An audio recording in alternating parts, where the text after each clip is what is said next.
అందరికీ నమస్కారం. గుడ్ ఫుడ్కి స్వాగతం.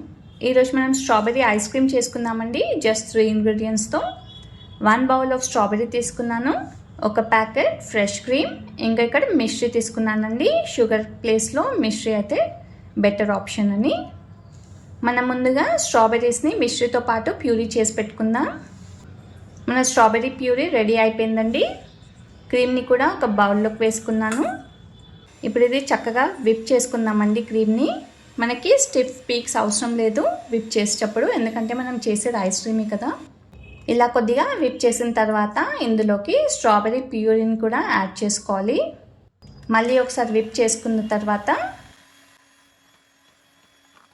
ఇందులోకి చిన్న చిన్న స్ట్రాబెర్రీ పీసెస్ని యాడ్ చేస్తున్నానండి. ఇది ఆప్షనలే. ఒకసారి మిక్స్ చేసుకొని పీసెస్తో పాటు వేరే బౌల్లోకి ట్రాన్స్ఫర్ చేసుకుందామండి. ఇప్పుడు ఇది ఫ్రీజర్లో పెట్టుకోవాలి ఓవర్ నైట్ లేదా 8 to 10 hours వరకు. చక్కగా ఫ్రీజ్ అయ్యి మన ఐస్ క్రీమ్ రెడీ అయిపోయిందండి. ఇప్పుడు ఇది సర్వ్ చేసుకుందాం. ఇంకా